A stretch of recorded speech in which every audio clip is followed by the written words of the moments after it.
Hello, hello, hello, and welcome back, friends, and friends of friends, and friends of friends of friends of friends of friends I haven't met yet.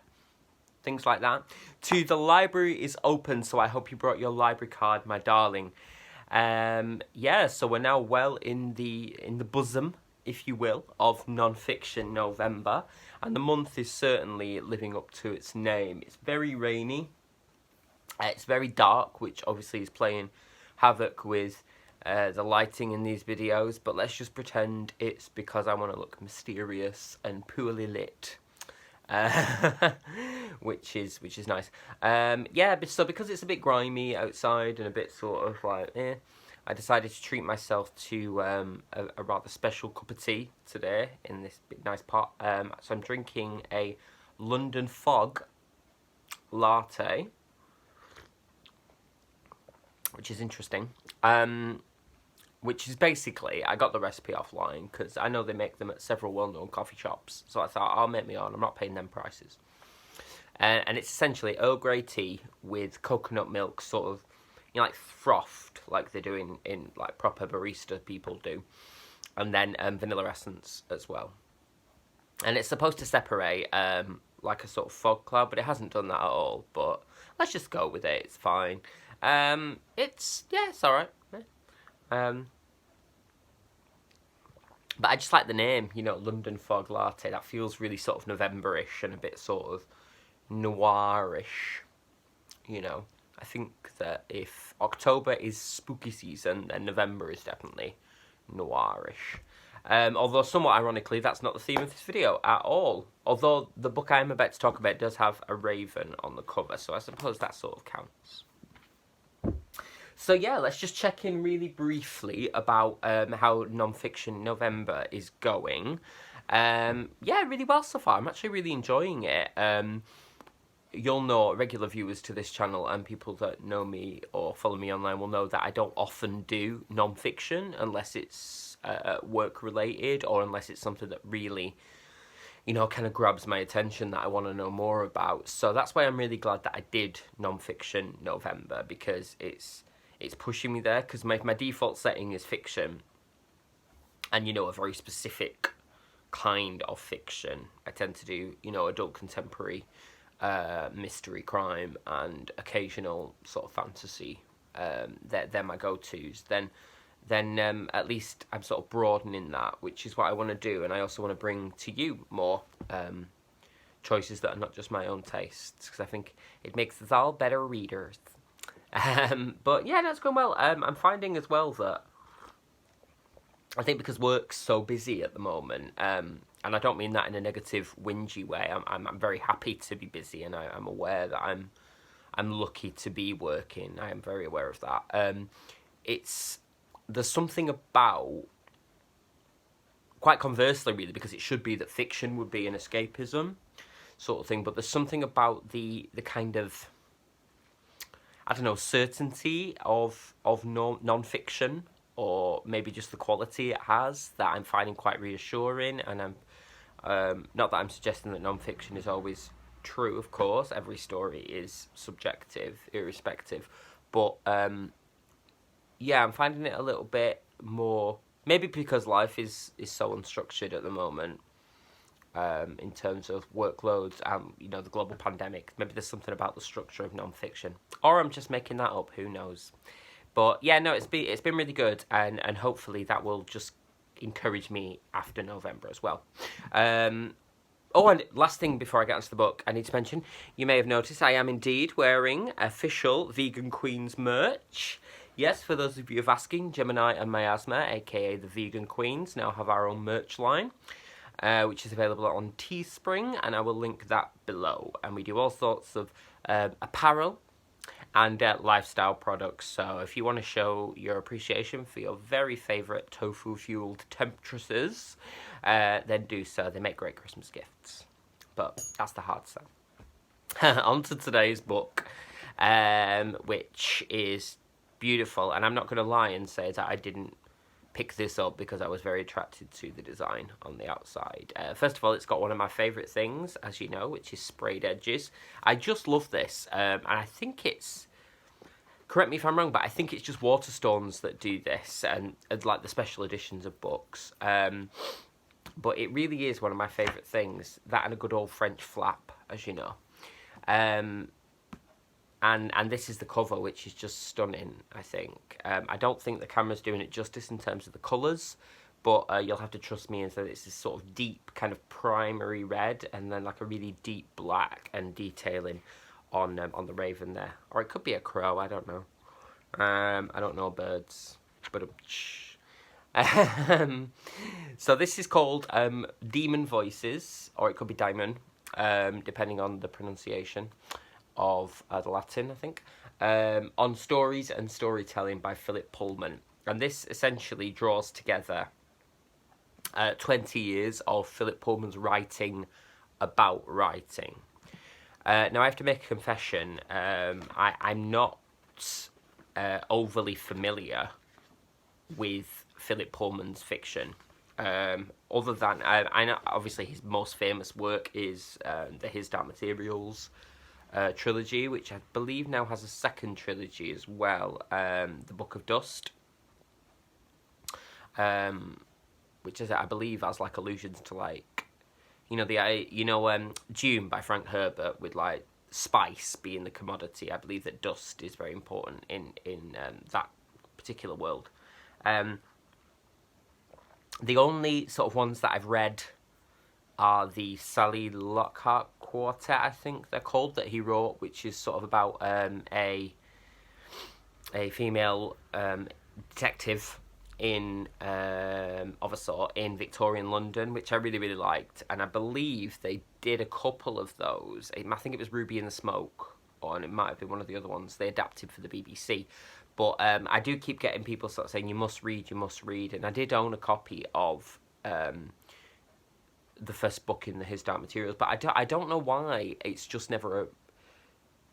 Not that it's not appealed, but it's never jumped off my shelf and made me read it. I tried with the film, The Golden Compass, which I believe is the name of the first book in America, whereas here it's called Northern Lights, I think. And again, I wasn't really a fan of that either.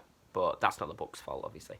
But I was really interested in this because I'm really interested in hearing about how people write and what their thoughts are on story construction and so on and so forth.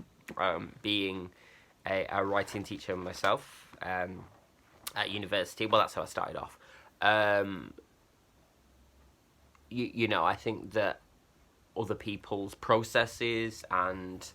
the way they sort of think about the art of storytelling, which is absolutely an art, is just fascinating, and it can also either help my practice or just be something really interesting that I can sort of go, oh, that's fascinating. So, what Philip Pullman proves in this book, for a start, he proves that I think he'd be a really great guy to just grab a coffee with or something, or, take a book out onto the hills. Not sure where I'm going with this, and on like a sunny day and just sit in like reading companionable silence, because he repeatedly says in these essays, I'm not an academic, I'm not this, I'm not that. And to be fair to him, they're not academic texts per se, which is not to say that they don't have a wealth of knowledge and experience behind them, because they do. He's referencing this huge store of information and thought that he has behind the way that he constructs his work and why he does certain things, which is, if you're a writer or you aspire to be a writer, there's definitely some tips in here as well, but in a really accessible way that doesn't mystify the craft. It's all very sort of down to earth. Not that I mean to say that this is in any way an instruction manual.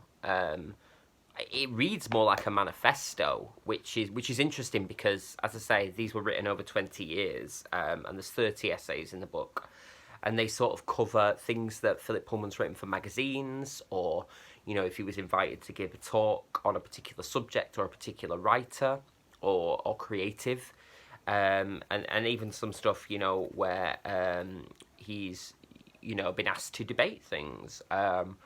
At either universities or conferences and so on and so forth. And these are sort of like a collection of his notes, but and what he delivered on those occasions, but put into like a sort of more prose kind of form.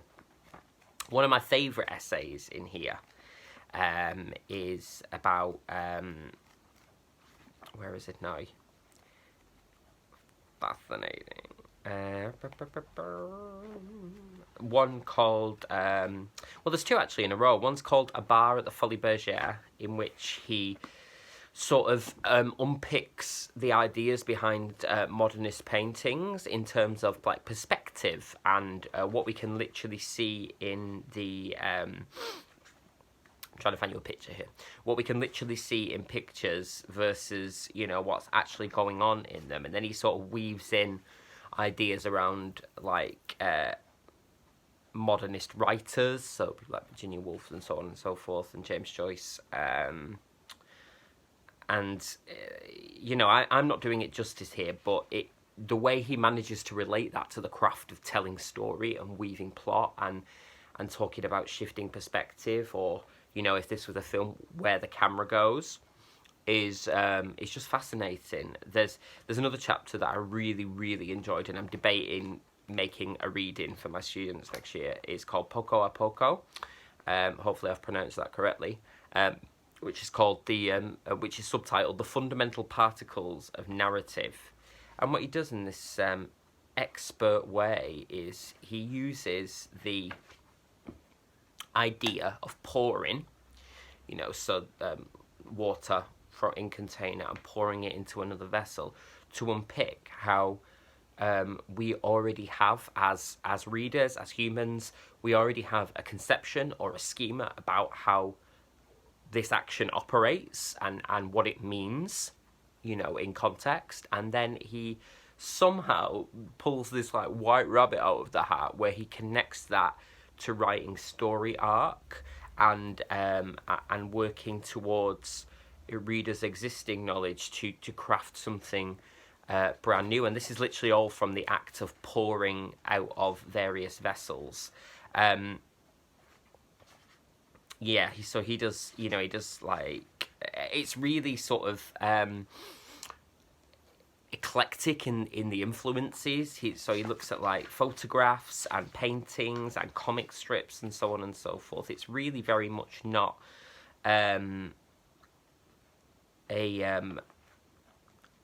you know, an overly sort of closed text, in the sense that he's only saying, oh, only art of this level is important and this is low art, because I think he's very much like me. I don't believe in high art or low art. I just believe in art, and I don't think there is a hierarchy there, and if there is, it's imposed, it's not implicit. So yeah, it's fascinating because he never treats you as a reader or as a listener, presumably, as though you are less qualified to talk about these things. There is a bit where he talks about answering questions about his own narratives that I just loved, because I feel the same way. You know, he says when readers, oh, that's got better actually as it's settled down a bit. That's quite nice now. I'm not sure I'm getting London fog. I'm getting Ceylon or Sri Lanka or something. I don't know why. On a summer's day, but hey ho, we'll just all pretend we're in Hammersmith sipping these. Yeah, he talks about people sort of saying, you know, what did this mean in your book? And is the story about this? Is this what you meant by this? And he sort of says, which, you know, I frequently say to people as well, sure, if you want, you know.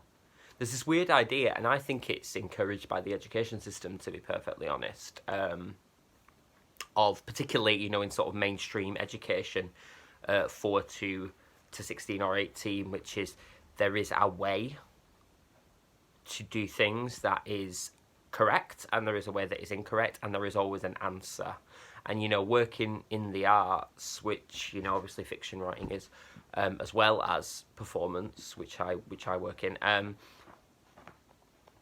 it's about having to unpick that mindset, because the education system teaches children and young people that this is the way to do it, and if you tick all the boxes on this form, then you will pass and get a good grade. Whereas actually what the arts are saying is there aren't any boxes to tick. You know, there are just ideas, there are possibilities, there are thoughts, there are paths, there are routes. And maybe some will be met with acclaim and success, and you know, you will feel like you've achieved something, but there's no point trying to answer by row or by numbers how to do this, because there isn't an answer. There are only possibilities and potentials. And Philip sort of says that, you know, you as the reader have as much right to decide what my text is about as I do. My opinion, just because I'm the writer, isn't any more valid than yours. Which I think is a really good way to look at things. Like, because rightly or wrongly, if somebody, for instance, watches a show that I've written and goes, "This is what I got from it," then it's pointless me sitting there going, "Well, I meant this," because clearly that didn't come across to you. And you know, things can mean multiple things to multiple people. You know, which is the great thing about art, is that it's truly democratic, isn't it? Or it should be, I should say. Some other really interesting stuff that Philip Pullman does in this book, he talks a lot about what do you call it? Science and storytelling. Again, not in an over-laboured way. About whether fairy tales have a place in the giving not just fairy tales, but like speculative fiction or fantasy fiction in particular, about giving children or people unrealistic expectations about the world or the universe, and whether they are anti-science. And he makes a great case for why they don't need to be considered in conjunction with one another.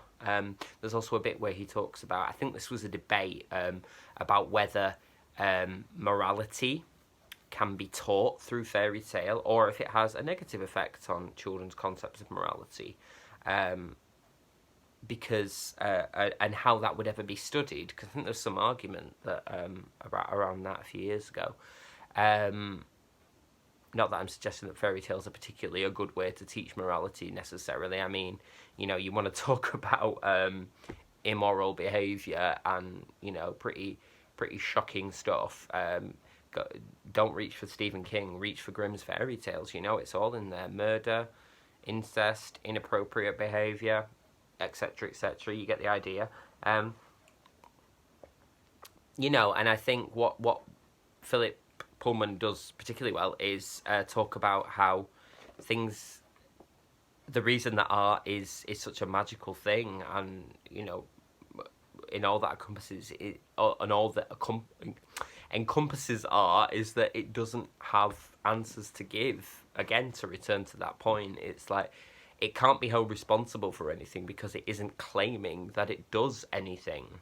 I believe it does, but you know, it's not coming out of the wash with a new sticker, weird phrase, saying, if you read this, you will X, Y, Z, so on and so forth, or your children should learn this from this. It's never claiming that. So, you know, any claims of that are put on by other people. The art is just what the art is. And I think that's important, particularly now where we're looking at, you know, how do we save the arts industries? It's art ist på Kunst. Art for the sake of art is fine. Things don't always have to justify themselves. They can just be pleasurable. So yeah, he also makes a great argument for at one point as well for the fact that everybody should read whatever they want to. You know, that thing we've talked about on this channel before, where it's like, I don't believe in age ranges for books. He makes a great argument about this as well, in terms of how that actually puts people off accessing text that maybe they actually need, because either they feel they're not old enough or they're too old, and so on and so forth. And that he understands why publishers do that, as do I, because it is a business at the end of the day. But it's also about, you know, as a reader, being able to flit from, you know, Ulysses by James Joyce to, you know, the famous Fire by Enid Blyton, and not feeling like that's a massive gulf, because actually the art is the same, the form is different, but we're all just telling stories, and that really resonated with me as well. So, yeah, really enjoyed this. I spent a long time with this book, sort of reading a bit as I went to and from work, and then a little bit in the mornings when I first got up with a cup of tea and that. And there's something about the length of the essays that's just really nice. You know, if say you've got 20 minutes, half an hour just to read something, one of these is great to just pick in and to just dip into. And I think it's arranged like that on purpose. There's no particular order, although I think they are chronological maybe, from when they were delivered, but you know, the editor at the start and Philip himself says you can just pick up wherever you feel like, or what, maybe just let yourself be guided by what you want to read that day. They're also sorted into topics, so you can be like, oh, if I want to read about etc, etc, etc. So for instance, he has stuff on religion and story. He talks a lot about religion as a fairly prominent atheist. Culture on the writer, on different forms of media, on education, because he was a teacher as well, which is nice. He hates the current education system as well, which is marvellous. He talks a lot about why exams are, and, you know, SATs and, you know, attainment targets and so on are actually detrimental, which I wholeheartedly agree with. So yeah, this was Daemon Voices. It pointed me in the direction of a lot of other texts as well that I am going to be looking up, articles and things like that I think are going to help my practice long term, but are also just really nice things to know, even if you don't have a professional interest. So yeah, really enjoyed that, and a worthy addition to my non-fiction bookshelf.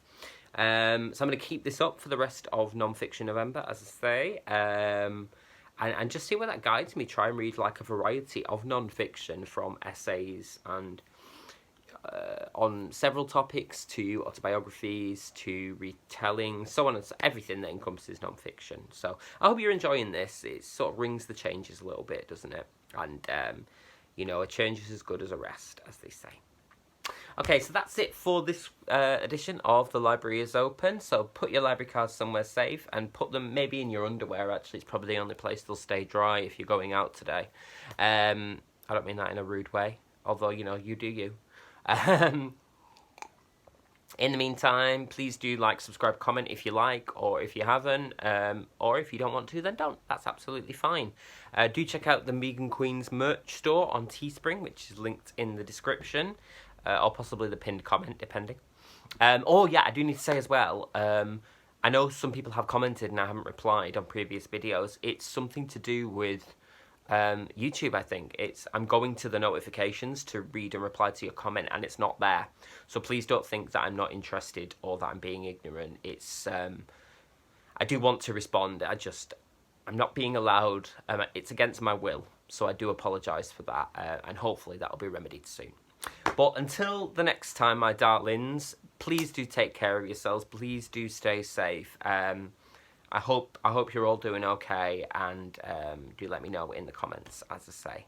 Much love, much book sniffing, and sayonara for now. Mwah.